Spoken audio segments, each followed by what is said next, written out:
Hello everyone, it's Snowflake here. Today, I'm going to show you how to make your own Pixie badges, which you can add to your own leaf journal or something. So, let's get this tutorial started. To start off, you'll need a digital editor. I use GIMP. If you need to download it, you of course need to make sure the site is safe before downloading. So talk to your parents before downloading, kids. However, if you already have a digital editor such as Photoshop, you can use that as well. Only I'll be using GIMP in this tutorial. This is a picture of the GIMP toolset. Especially if you're new to editing, these editors can get you overwhelmed. So I have boxed the tools you'll need. The gold box tools are the only if necessary tools.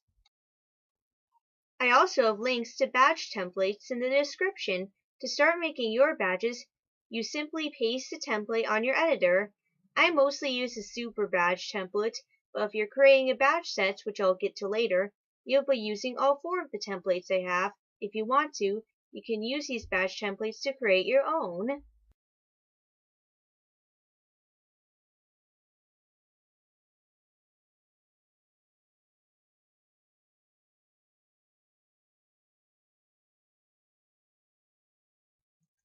So, we're going to start by adding the background. It can be anything you want. So first you're going to paste the background layer by using Control V.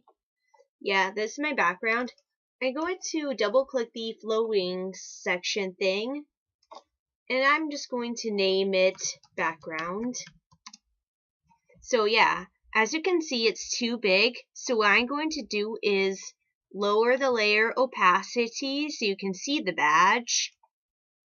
Yeah, and this doesn't work as well for a plain background like this wood background I use, but for a background like a Pixie Hollow meadow, for example, which I use for a lot of my badges, you can see what's in the badge, so you can use the move tool, which is this one, to move it around. So yeah, you can move the layer around so what's inside the badge is what you want.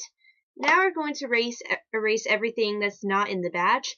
I usually like to use the rectangle select tool to help me. So yeah, just go like this, press the delete key. Oh, and this is the rectangle select tool. The first one is the rectangle select tool.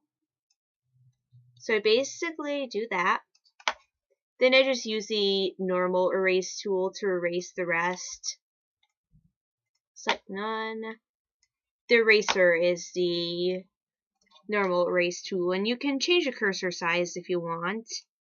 Yeah.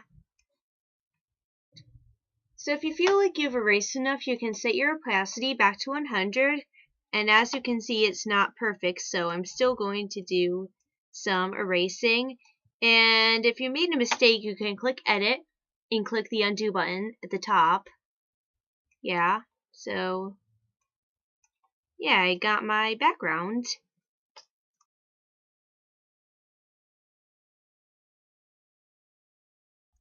Now if you want to, you can just keep the background and add the text, which I'll get to later, and boom, you have your badge. But of course, the background I'm using, it would be kind of lame to have a badge with just the background.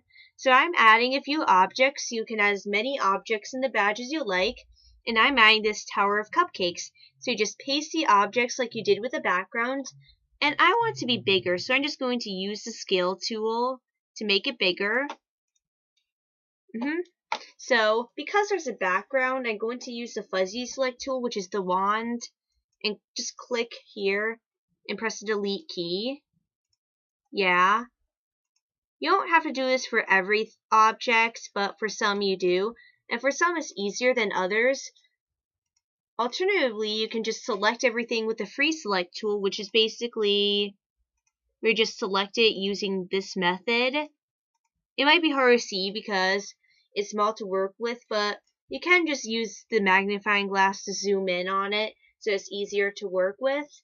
Yeah, you can just select it with the free select tool and click select, then invert, then just press the delete key and the background will be deleted, which is one thing you can alternatively do.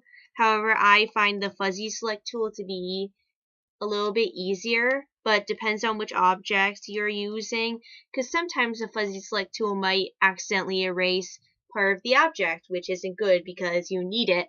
So yeah, just erase the background of the object. So you can also use the regular eraser to help you erase the background. So yeah, now I'm going to move my cupcake plate. Hang on. Sorry. Click select, then none. If you're done selecting and you want to move the layer, so you're going to move it to the side of the badge which you want it to be moved to, and you might discover a few areas that you forgot to erase. That's okay. Yeah. And again, you can add as many objects as you like.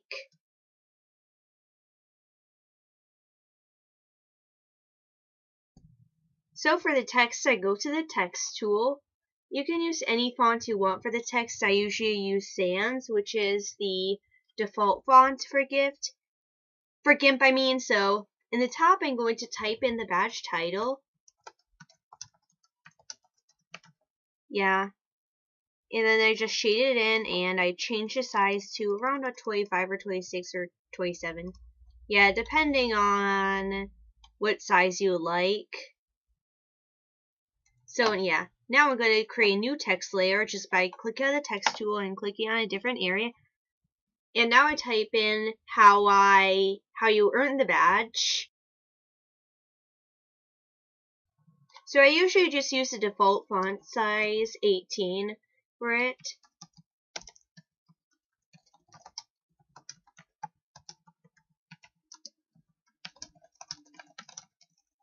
So yeah, I just make the description and I hit enter when I want the line to end. And I usually use the move tool to move my description to where I want and just move the text to where I want.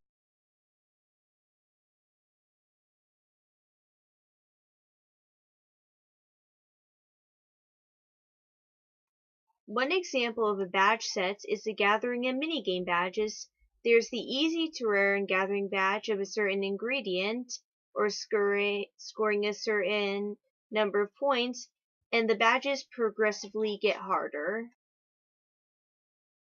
You'll likely be using the same background for all the badges in the set, depending on what you want to do.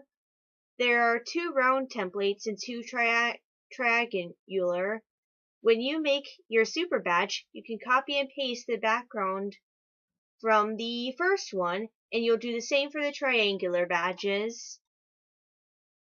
As for the objects, you can use the same image and only change the template like most of the Pixie Hollow badges are like, but I find developing objects like the one shown in this picture to be cooler. I will show you another badge set later as an example, but you can also get inspiration from Pixie Hollow's badges. Make the star badge really easy to earn and make them progressively get more difficult. Make the royal badge really difficult. For example, the royal gathering badges, you have to hold ingredients in your pouch at the same time, and for the game badges, you have to score the points in a single game.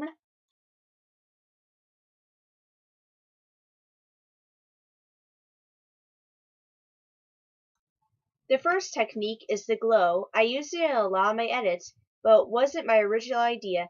I have a link to Dawn Peppertree's tutorial video right here.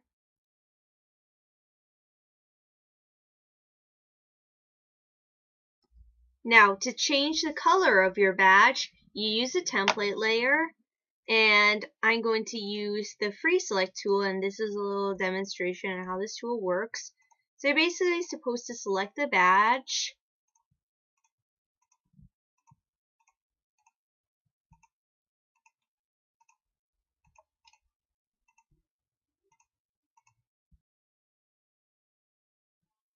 so yeah, you just close the selection, and to change the color, you go to colors, hue, saturation, and you basically move the bars until you get the color you want. Yes, and yeah, you can darken it.